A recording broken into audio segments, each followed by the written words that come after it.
നമസ്കാരം, good evening. പൊതുജനാരോഗ്യ രംഗത്ത് ലോകത്തിന് തന്നെ മാതൃകയാണ് കേരളമെന്ന് നാം അവകാശപ്പെടുന്നുണ്ട്. ആ വാദത്തിൽ കഴമുണ്ട് താനും. നാം മുന്നേറിയിട്ടുണ്ട് ഒട്ടേറെ മേഖലകളിൽ. പക്ഷേ ആ നേട്ടങ്ങളുടെയെല്ലാം ശോഭ കെടുത്തുന്ന തരത്തിലാണ് നമ്മുടെ സർക്കാർ ആശുപത്രികളിൽ ആവർത്തിച്ചുണ്ടാകുന്ന ചികിത്സാ പിഴവുകൾ. ഹർഷീനയിലും സുമയിലും ഒതുങ്ങുന്നതല്ലാത് എന്ന് തിരിച്ചറിഞ്ഞു കഴിഞ്ഞു. പിഴവുകളുടെയും പിടിപ്പുകളുടെയും ഒരു പട്ടിക അതിങ്ങനെ നീണ്ട പട്ടികയായി നീണ്ടു പോവുകയാണ്. ജനം നോക്കുകുത്തികളല്ലെന്ന് തിരിച്ചറിഞ്ഞിട്ടെങ്കിലും അധികാരികൾ കണ്ണു തുറക്കേണ്ട സമയം അതിക്രമിച്ചു കഴിഞ്ഞു. ഞാൻ പ്രജിത് സി കണ്ണൻ. പൊതുജനം കഴുതല സാറിന്റെ പുതിയ അധ്യായത്തിലേക്ക് എല്ലാ പ്രേക്ഷകർക്കും സ്വാഗതം.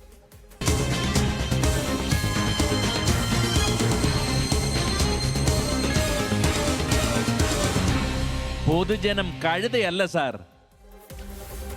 ആമുഖമായി പറഞ്ഞത് നമ്മുടെ സംസ്ഥാനത്തെ സർക്കാർ ആശുപത്രികളിൽ ചികിത്സാ പിഴവുകൾ തുടർക്കഥയാവുകയാണ് എന്നാണ്. കോഴിക്കോട്ടെ ഹർഷീന, കാട്ടാക്കടയിലെ സുമയ്യ, മാനന്തവാടി സ്വദേശി ദേവി എന്നിങ്ങനെ ആരോഗ്യ സംവിധാനത്തിന്റെ പിടിപ്പുകേട് മൂലം ദുരിതമനുഭവിക്കുന്നവരുടെ പേരുകൾ പറഞ്ഞാലും തീരില്ല എന്ന അവസ്ഥയാണ്. ആ പട്ടികയിലെ അവസാനത്തെ പേരുകാരിയാണ് പുന്നപ്രയിലെ ഉഷ ജോസഫ്. സംസ്ഥാനത്തെ സർക്കാർ ആശുപത്രികളിൽ സമീപകാലത്ത് സംഭവിച്ച ചികിത്സാ പിഴവ് സംഭവങ്ങൾ ഒന്നൊന്നായി നമുക്കൊന്ന് പരിശോധിക്കാം. റിസർച്ച് ഡെസ്കിൽ നിന്ന് ജെ ബിന്ദുരാജ് തയ്യാറാക്കിയ റിപ്പോർട്ടാണ് ആദ്യം. ചികിത്സ വേണ്ടത് ആരോഗ്യ മേഖലയ്ക്കോ? കേരളത്തെ ഞെട്ടിച്ച ചികിത്സാ പിഴവ് കേസുകളിൽ ഒന്നായിരുന്നു ഹർഷീനയുടെ വയറ്റിൽ കത്രിക കുടുങ്ങിയ സംഭവം. 2017 നവംബറിൽ കോഴിക്കോട് മെഡിക്കൽ കോളേജിൽ നടന്ന പ്രസവ ശസ്ത്രക്രിയയ്ക്കിടെ വയറ്റിൽ കത്രിക മറന്നുവച്ചതാണ് സംഭവം. 2022 സെപ്റ്റംബർ 17 കോഴിക്കോട് മെഡിക്കൽ കോളേജിൽ തന്നെ ഇത് ശസ്ത്രക്രിയയിലൂടെ പുറത്തെടുക്കുകയായിരുന്നു.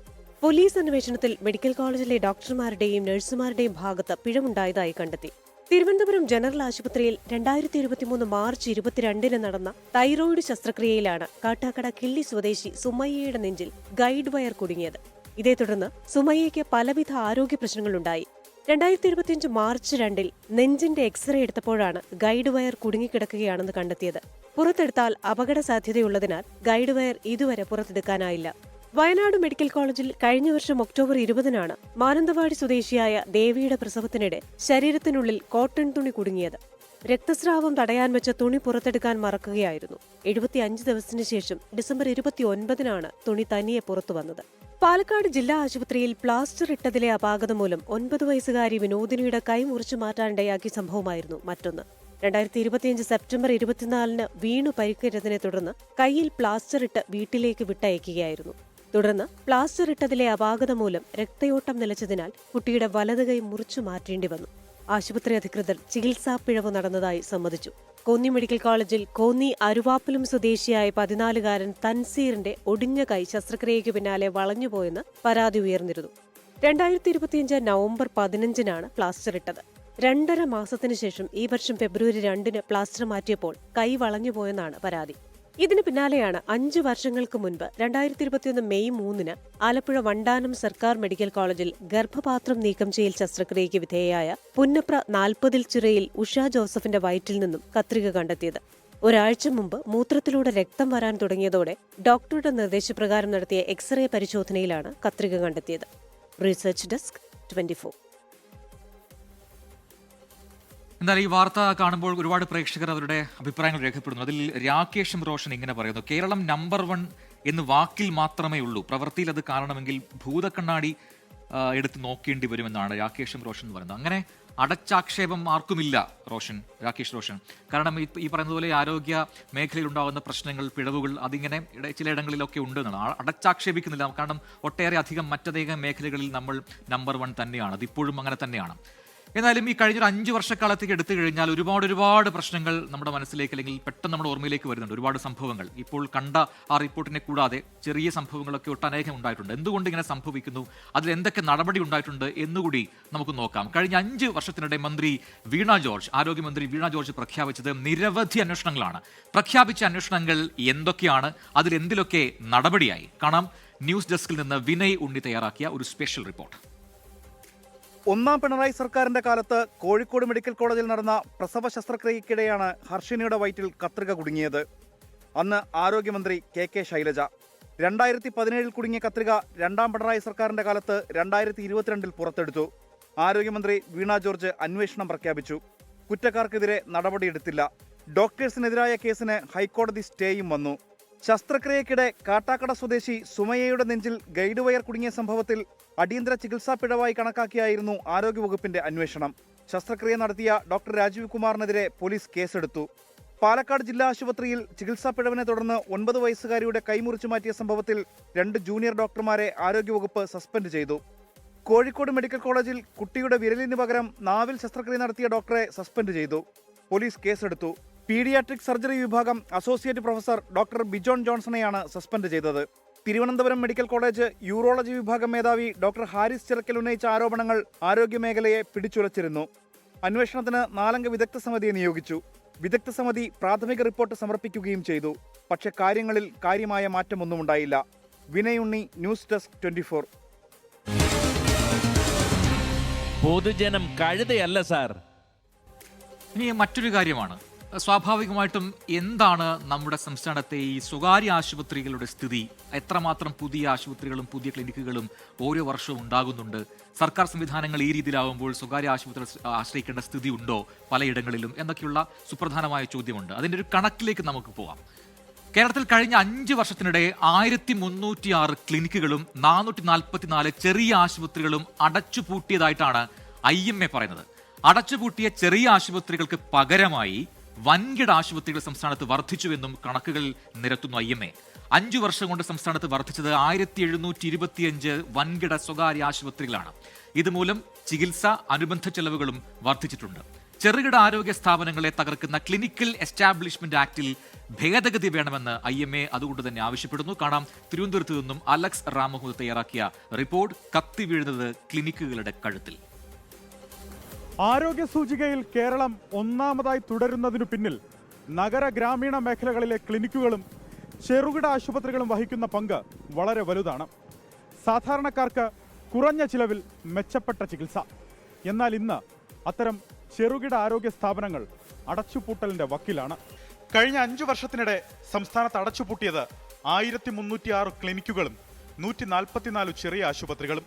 2016 മുതൽ 21 വരെയുള്ള 5 വർഷം അടഞ്ഞുപോയത് 148 ക്ലിനിക്കും 262 ചെറുകിട ആശുപത്രികളുമായിരുന്നു എന്നിടത്തു നിന്നാണ് ഈ വർധന. കിടത്തി ചികിത്സ നൽകുന്ന ആശുപത്രികളും അടച്ചുപൂട്ടിയവയിൽ ഉൾപ്പെടുന്നു. IP സൗകര്യമുള്ള ചില ആശുപത്രികളാകട്ടെ OP ചികിത്സ മാത്രമായി പരിമിതപ്പെടുത്തുകയും ചെയ്തു. അതേസമയം ഇക്കാലയളവിൽ വൻകിട സ്വകാര്യ ആശുപത്രികൾ സംസ്ഥാനത്തെമ്പാടും വ്യാപിച്ചു. 2021 3677 വൻകിട ആശുപത്രികൾ ഉണ്ടായിരുന്നത് 2026 5402 ഉയർന്നു. പൊതുജനാരോഗ്യ കേന്ദ്രങ്ങളിൽ നിന്നും മാറി സ്വകാര്യ ആശുപത്രികളെ ആശ്രയിക്കുന്നവർക്ക് ഇതുമൂലം ചികിത്സാ ചെലവ് 10 മടങ്ങ് വർദ്ധിച്ചു. അടച്ചുപൂട്ടിപ്പോയതല്ലാതെയുള്ള ചെറുകിട ആശുപത്രികളിലൊക്കെ തന്നെ IP കെയർ, കിടത്തി ചികിത്സിക്കുന്ന സംവിധാനങ്ങളിൽ നിന്നും അവർ പിന്നോട്ട് വലിഞ്ഞു. അത് രോഗികളെ വൻകിട ആശുപത്രികളിൽ മാത്രം ആശ്രയിക്കുന്ന ഒരു രീതിയിലേക്ക് എത്തിച്ചേരുന്ന ഒരു സ്ഥിതിവിശേഷമുണ്ട്. അത് ഏറ്റവും വലിയ അപകടം പിടിച്ചത്. ചികിത്സാ ചെലവ് ഗണ്യമായി കൂടിപ്പോകും എന്നുള്ളതാണ് ഏറ്റവും വലിയ ആശങ്ക. കെട്ടിട രജിസ്ട്രേഷൻ, നിയമങ്ങളുടെ ഊരാക്കുടുക്ക്, വർദ്ധിക്കുന്ന ആശുപത്രി ആക്രമണങ്ങൾ എന്നിവയ്ക്കൊപ്പം പ്രധാന വില്ലനായി മാറിയത് ക്ലിനിക്കൽ എസ്റ്റാബ്ലിഷ്മെന്റ് ആക്ടും. ചെറുകിട ആശുപത്രികൾ അടച്ചുപൂട്ടി കോർപ്പറേറ്റ് വൽക്കരണം നടപ്പാക്കാൻ സഹായിക്കുന്നതാണ് ക്ലിനിക്കൽ എസ്റ്റാബ്ലിഷ്മെന്റ് ആക്ടിലെ അപ്രായോഗികമായ വ്യവസ്ഥകളെന്ന് IMA. ക്ലിനിക്കൽ എസ്റ്റാബ്ലിഷ്മെന്റ് ആക്ടിന്റെ വിഭാവന ചെയ്ത രീതിയിലല്ല ഇപ്പോൾ അത് വന്നിരിക്കുന്നു എന്നുള്ളതാണ് അവസ്ഥ. ക്ലിനിക്കൽ എസ്റ്റാബ്ലിഷ്മെൻറ്റുകൾക്ക് ഒരു നിയമ സംവിധാനങ്ങൾക്കകത്ത് കൊണ്ടുവരണം. തത്വത്തിൽ പോസിറ്റീവാണ്. വ്യാജ ചികിത്സ പാടില്ല, ഏകീകരണം, ചികിത്സാ ചെലവിൽ ഏകീകരണങ്ങൾ ഉണ്ടാകണം, അല്ലെങ്കിൽ ആശുപത്രികളുടെ രീതികളനുസരിച്ച് ഏകീകരണം ഉണ്ടാകണം. ഇതൊക്കെ പോസിറ്റീവാണ്. പക്ഷേ അൺഫോർച്ചുനേറ്റ്ലി എന്ത് സംഭവിച്ചെന്ന് വെച്ച് കഴിഞ്ഞാൽ വൻകിട കോർപ്പറേറ്റ് ആശുപത്രികൾ ഇതിൽ നിന്ന് രക്ഷപ്പെട്ടു. NABH അക്രഡിറ്റേഷൻ ആശുപത്രികൾ നിയമപരിധിയിൽ വരുന്നില്ല. അപ്പോൾ ഇത് ചെറുകിട ആശുപത്രികളെ മാത്രം ബാധിക്കുന്ന ഒരു നിയമക്കുരുക്കായി മാറി. 15 കിടക്കകളെങ്കിലും ക്ലിനിക്കൽ എസ്റ്റാബ്ലിഷ്മെന്റ് ആക്ടിൽ നിന്ന് ഒഴിവാക്കി തരണമെന്നതടക്കമുള്ള ആവശ്യങ്ങൾ IMA മുന്നോട്ട് വയ്ക്കുന്നു. 15 കിടക്കകളെങ്കിലും, 50 ബെഡാണ് ഞങ്ങൾ ആദ്യം ആവശ്യപ്പെട്ടിരുന്നത്, 15 കിടക്കകളെങ്കിലും ആശുപത്രികൾ ഈ ക്ലിനിക്കൽ എസ്റ്റാബ്ലിഷ്മെന്റ് ആക്ടിന്റെ നിയമപരിധിയിൽ നിന്നും ഒഴിവാക്കി തരണം. രോഗനിർണയവും ചികിത്സയും, രോഗം നിർണ്ണയിക്കാൻ ചെറിയ പരിശോധനകൾ വേണ്ടി വരും, എൻഡോസ്കോപ്പി വേണ്ടി വരും, അല്ലെങ്കിൽ ചിലപ്പോൾ ഒരു ബ്ലഡ് ഷുഗർ നോക്കേണ്ടി വരും. അത്തരം കാര്യങ്ങളിലൂടെ ഉൾപ്പെടെയുള്ള പരിശോധനാ സംവിധാനങ്ങൾ നിയമത്തിലുള്ളതാണ്. അത് മാറ്റപ്പെടേണ്ടതായിട്ടുണ്ട്. അതോടൊപ്പം ചെറുകിട ആശുപത്രികളിലും മറ്റ് സംവിധാനങ്ങളിലും വരേണ്ട മറ്റ് ഇൻഫ്രാസ്ട്രക്ചർ ഫെസിലിറ്റീസിനെയും കൂടെ കൂട്ടിക്കൊണ്ടുള്ള കാര്യങ്ങൾ ചെയ്യാൻ പാടില്ല. വൻകിട ആശുപത്രികളും നൂതന ചികിത്സാ സംവിധാനങ്ങളും സംസ്ഥാനത്തിനും വേണമെന്നുള്ള കാര്യത്തിൽ ഒരു തർക്കവുമില്ല. എന്നാൽ അത് ചെറുകിട ആശുപത്രികളെയും ക്ലിനിക്കുകളെയും തകർത്തുകൊണ്ടാകരുതെന്ന് സംസ്ഥാനത്തെ നല്ലൊരു വിഭാഗം ഡോക്ടർമാരും പറയുന്നു. അലക്സ് റാം മുഹമ്മദ്, 24, തിരുവനന്തപുരം. പൊതുജനം കഴുതയല്ല സാർ. എന്തായാലും ആ റിപ്പോർട്ട് കണ്ടതോടുകൂടി നമ്മുടെ ഒരുപാട് പ്രേക്ഷകർ അഭിപ്രായം പറയുന്നത് മിനി ബാബു പറയുന്നത് കാശില്ലെങ്കിലും ഇപ്പോൾ പ്രൈവറ്റ് ഹോസ്പിറ്റലിൽ പോകുന്നതായിരിക്കും നല്ലതെന്ന് തോന്നിപ്പോകുന്നു, പൈസ കൊടുത്താലും ജീവൻ നഷ്ടപ്പെടില്ലല്ലോ എന്നാണ്. അങ്ങനെ ഒരു ആക്ഷേപമായിട്ട് നമ്മൾ സർക്കാർ സംവിധാനങ്ങൾ, സർക്കാർ ആശുപത്രിയിൽ കാണേണ്ടതുണ്ടോ മിനി ബാബു? കാരണം അനേകം ആശുപത്രികൾ നല്ല ഡോക്ടേഴ്സ് ഉണ്ട്, അതോടൊപ്പം നല്ല സംവിധാനങ്ങളുണ്ട്. ഈ പ്രൈവറ്റ് ആശുപത്രികളൊക്കെ പോകുമ്പോൾ പലപ്പോഴും നമ്മൾ പറഞ്ഞു കേട്ടിട്ടുണ്ട്, അതായത് അനാവശ്യമായ ടെസ്റ്റുകൾ പറയുന്നു എന്ന് പറയുന്നു. പക്ഷേ നമ്മുടെ ആവശ്യം എന്നോണം നമ്മളത് ഒക്കെ ചെയ്തു പോകുന്നുണ്ട്. അത് ആവശ്യമെന്നോ അനാവശ്യമെന്നോ നമുക്ക് അറിയാൻ കഴിയില്ലല്ലോ. പക്ഷേ ഈ പറയുന്ന പോലെ ഒരുപാട് സർക്കാർ സംവിധാനങ്ങളിൽ നല്ല ഡോക്ടേഴ്സ് ഉണ്ട്. അത് തന്നെയാണ് നമ്മുടെ ആരിഫ് പറയുന്നത്. ആരിഫ് ഈ രീതിയിൽ പറയുന്നു, ചികിത്സാ പിഴവ് നടന്നെന്ന് പറഞ്ഞ് എല്ലാ ഡോക്ടേഴ്സിനെയും മോശമായി കാണേണ്ട ആവശ്യമില്ല, നല്ല ഡോക്ടേഴ്സും നമ്മുടെ നാട്ടിലുണ്ട് സർക്കാർ ആശുപത്രികളിൽ എന്നാണ് മുഹമ്മദ് ആരിഫിന്റെ അഭിപ്രായം. ആ അഭിപ്രായത്തോട് ഞാനും യോജിക്കുന്നുണ്ട്. നിങ്ങൾക്ക് ആർക്കും അങ്ങനൊരു എതിരഭിപ്രായം ഉണ്ട് എന്ന് ഞാൻ കരുതുന്നില്ല. പക്ഷേ ഒരു കാര്യം ആലോചിച്ചു, കഴിഞ്ഞൊരു 5 വർഷത്തിനിടയിൽ നമ്മൾക്കുണ്ടായിട്ടുള്ള അനുഭവങ്ങളിൽ നിന്നും ഈ ചികിത്സാ ചെലവ് എത്ര കണ്ട് ഉയർന്നിട്ടുണ്ട് എന്നൊരു കണക്ക് നമ്മൾ എടുക്കുന്നത് നന്നായിരിക്കും. ഓരോ തവണ നമുക്ക് പനി വരുമ്പോഴും അല്ലെങ്കിൽ മറ്റ് അസുഖങ്ങൾ വരുമ്പോഴൊക്കെ ഡോക്ടേഴ്സിൻ്റെ അടുത്ത് പോകുമ്പോൾ, അത് ഈ പറയുന്ന സ്വകാര്യ ആശുപത്രികളായിക്കോട്ടെ, എത്രമാത്രം ചെലവ് വരുന്നുണ്ട് എന്ന കാര്യം ഒന്ന് കമ്പയർ ചെയ്ത് കഴിഞ്ഞാൽ നമുക്കിതിന് കൃത്യമായ നിജസ്ഥിതി മനസ്സിലാക്കാൻ കഴിയും. മറ്റൊരു റിപ്പോർട്ടിലേക്കാണ്. അധികൃതരുടെ അനാസ്ഥയിൽ അവഗണനയുടെ ഉദാഹരണമായി മുച്ചൂട് നശിച്ച ഒരു കെട്ടിടമുണ്ട് അങ്ങ് തൃശ്ശൂരിൽ. ഇന്ന് തെരുവു നായ്ക്കളുടെയും സാമൂഹ്യ വിരുദ്ധരുടെയും കേന്ദ്രമാണ് കൊടുങ്ങല്ലൂർ അഴീക്കോട് ബീച്ചിലെ മാരിടൈം സെമിനാർ ഹാൾ കെട്ടിടം. നേരമൊന്ന് ഇരുട്ടിയാൽ പ്രേതാലയങ്ങൾ പോലും തോറ്റുപോകും തുറമുഖ വകുപ്പിന്റെ ഈ കെട്ടിടത്തിന് മുന്നിലെത്തിക്കഴിഞ്ഞാൽ കാണാൻ കഴിയുന്നത്. കാണാൻ തൃശ്ശൂരിൽ നിന്നും ശ്രീകുമാരൻ തയ്യാറാക്കിയ റിപ്പോർട്ട്. വെള്ളാനകളുടെ നാടോ. എനിക്ക് പുറകിൽ കാണുന്നതാണ് എവിടെ? ഇല്ല കാണുന്നില്ല അല്ലേ? കാണുന്നില്ല. എന്നാൽ കാണാതെ കിടക്കുന്ന ആ സംഗതിയുടെ പേരാണ് മാരിടൈം സെമിനാർ ഹാൾ. സർക്കാരിൻ്റെ ലക്ഷങ്ങളാണ് ദാ ഇങ്ങനെ പാഴായി പോകുന്നത്, നശിച്ചു പോകുന്നു.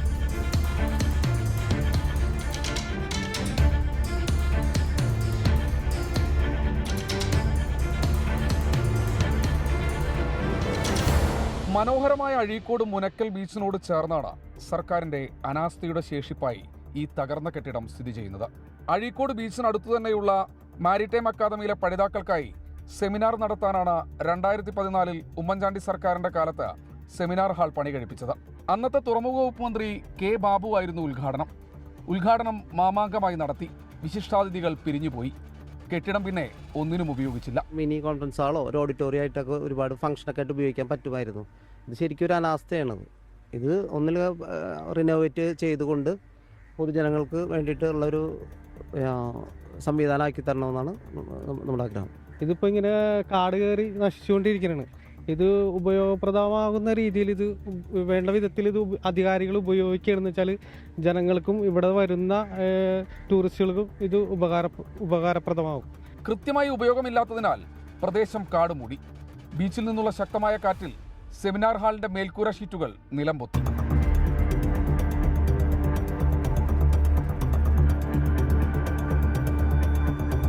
തുറമുഖ വകുപ്പിന്റെ തന്നെ മാരിടൈം അക്കാദമിയിൽ ദീർഘകാല കോഴ്സുകൾ കുറഞ്ഞതിനാൽ സെമിനാർ ഹാളിന്റെ ആവശ്യവും അവർക്കും ഇല്ലാതായി. കോവിഡ് കാലത്ത് പ്രദേശത്തെ ഇതര സംസ്ഥാന തൊഴിലാളികളെ ഈ കെട്ടിടത്തിലായിരുന്നു പാർപ്പിച്ചത്. തൊട്ടടുത്തുള്ള അഴീക്കോട് ബീച്ചിലെ തന്നെ പോർട്ട് കൺസർവേറ്ററുടെ ഓഫീസ് കാലപ്പഴക്കം മൂലം ശോചനീയാവസ്ഥയായപ്പോൾ അതും ഈ പ്രദേശത്തു നിന്ന് മാറ്റി. ഇതോടെ ഈ പ്രദേശം മുഴുവൻ സാമൂഹ്യ വിരുദ്ധരുടെ താവളമായി മാറി. ഇതിപ്പോ ശരിക്കും പറഞ്ഞാലേ ഇവിടെ കുറെ പിള്ളേരുകൾ വന്നിട്ട് ഇവിടെ രാത്രിയിൽ വന്നു കേട്ടും കഞ്ചാവ് വലിക്കണതായിട്ടൊക്കെ കുറെ റിപ്പോർട്ടുകളുണ്ട്. ഇതിൻ്റെ ഇടയ്ക്ക് കഴിഞ്ഞ കൊല്ലത്തിൽ ഒരു ഇടി ഉണ്ടായിരുന്നു, ഇവിടെ തലയൊക്കെ അടിച്ച് പൊട്ടിച്ച്. ഇത് കഞ്ചാവ് ലോബികളായിരുന്നു അന്ന് ഈ പ്രശ്നം. എന്തോ ഒരു പൊതിയുടെ ഒരു ചെറിയൊരു വിഷയം പറഞ്ഞിട്ടാണ് ഇടി ഉണ്ടായെന്നൊക്കെ ഞാൻ കേട്ടത്. ഇപ്പോൾ സ്ഥലം ഷിപ്പ്യാർഡിന് കൈമാറാനാണ് ആലോചന നടക്കുന്നത്. നേരത്തെ കെട്ടിടത്തിൽ ബിയർ പാർലർ തുടങ്ങാൻ ആലോചന ഉണ്ടായിരുന്നുവെങ്കിലും റവന്യൂ രേഖകളിൽ പുറമ്പോക്ക് ഭൂമിയായതിനാൽ അതും നടന്നില്ല. ആർക്കു കൈമാറിയാലും എന്തു ചെയ്താലും പ്രശ്നത്തിന് അടിയന്തര പരിഹാരം ആവശ്യമാണ്. പടുകൂറ്റൻ കെട്ടിടങ്ങൾ കെട്ടി തങ്ങൾ ഉദ്ഘാടനങ്ങൾ നിർവഹിച്ചു പോയി എന്ന് പറയുന്നതല്ല വികസനമെന്ന് ഭരണാധികാരികൾ അല്ലെങ്കിൽ ഭരണകൂടം തെളിയിക്കേണ്ടിയിരിക്കുന്നു. ഇത് അടിയന്തരമായി പുനർനിർമ്മിക്കേണ്ടതുണ്ട്. അടിയന്തരമായി ഈ പ്രശ്നം പരിഹരിക്കേണ്ടതുണ്ട്. ജനത്തിൻ്റെ നികുതിപ്പണമാണെന്ന് അധികാരികൾ ഓർക്കട്ടെ. ശ്രീകുമാരൻ, 24.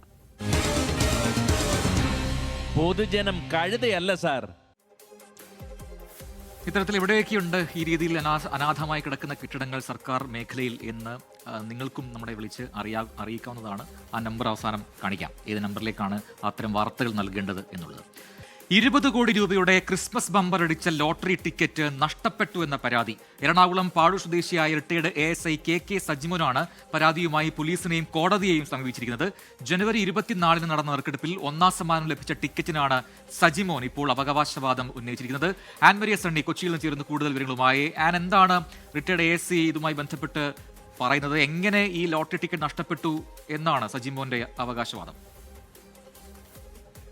പ്രജിൻ, സജിമോൻ പറയുന്നത് ഇങ്ങനെയാണ്. ഡിസംബർ 1 കാഞ്ഞിരപ്പള്ളിയിൽ നിന്ന് ഈ ക്രിസ്മസ് ബമ്പർ എടുക്കുന്നു. Ticket number XC 138455. ഈ ടിക്കറ്റ് എടുക്കുന്നു. ടിക്കറ്റിന് പേരും വിവരങ്ങളും ഒപ്പും രേഖപ്പെടുത്തിയെന്നാണ് സജിമോൻ പറയുന്നത്. അതിനുശേഷം ഈ റിട്ടയർഡ് ASI ആണ് സജിമോൻ ട്രാവൽ സർവീസ് നടത്തുന്ന ആൾ കൂടിയാണ്.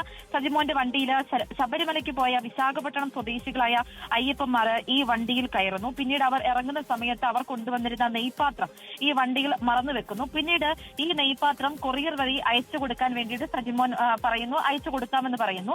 ഈ കൊറിയർ വഴി അയക്കാൻ വേണ്ടി വെച്ചിരുന്ന നെയ്പാത്രം ഒരു കിറ്റിലായിട്ട് സൂക്ഷിച്ചു വെക്കുകയാണ് സജിമോൻ ചെയ്യുന്നത് അവരുടെ വീട്ടിൽ. ആ സൂക്ഷിച്ചു വെച്ചിരുന്ന കിറ്റിനകത്ത് ഈ ബമ്പർ അടിച്ച ലോട്ടറി അത് ആ കിറ്റിനുള്ളിൽ കുടുങ്ങിപ്പോയി എന്നാണ് സജിമോൻ പറയുന്നത്. ആദ്യമൊന്നും സജിമോൻ അത് ലോട്ടറി ടിക്കറ്റ് അതിലുണ്ട് എന്നുള്ള കാര്യം സജിമോൻ ഓർക്കുന്നില്ല. പിന്നീട് ഈ ടിക്കറ്റ് കൊറിയർ വഴി അയക്കുന്നു.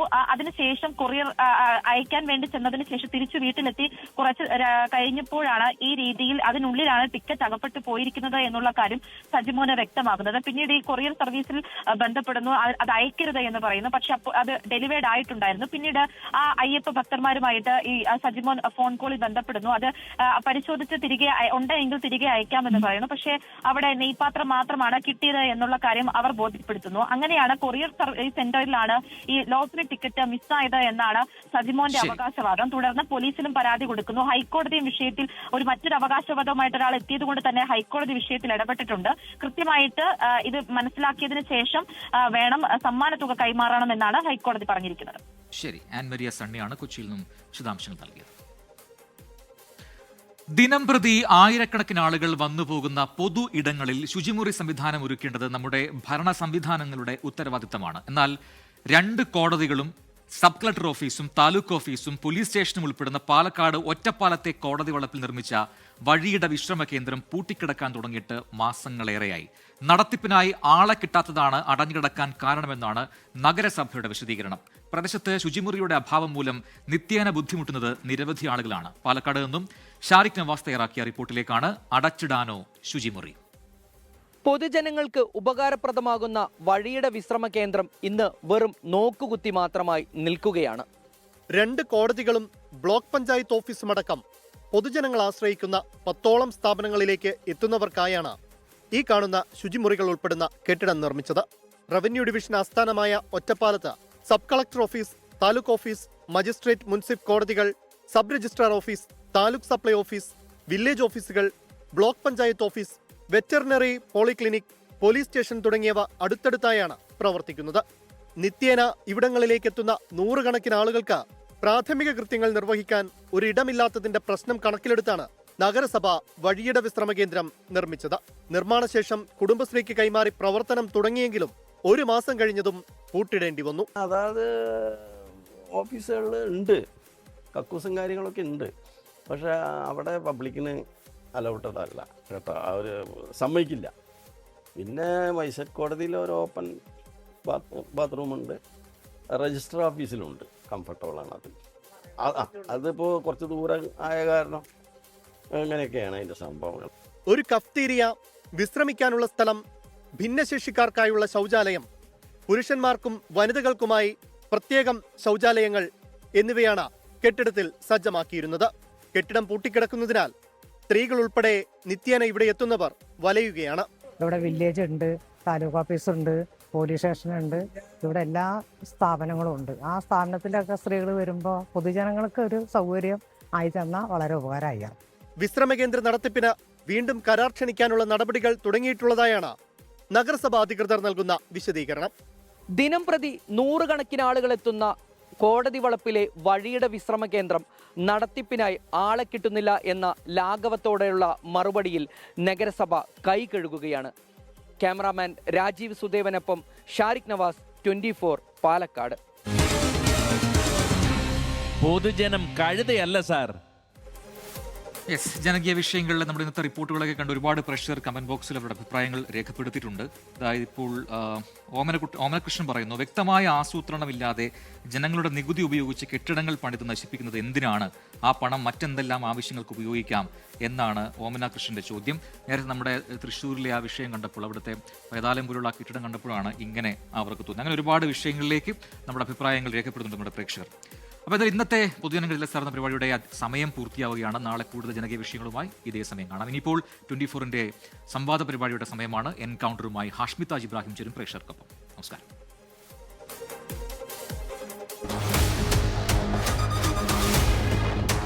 ലോകത്തെവിടെയായാലും ഏത് സമയത്തും 24 വാർത്തകളും ഓഗ്മെന്റഡ് റിയാലിറ്റി പാക്കേജുകളും എക്സ്പ്ലെയിനറുകളും വിശദമായി കാണാൻ ഞങ്ങളുടെ യൂട്യൂബ് ചാനൽ നിങ്ങൾക്ക് സബ്സ്ക്രൈബ് ചെയ്യാം.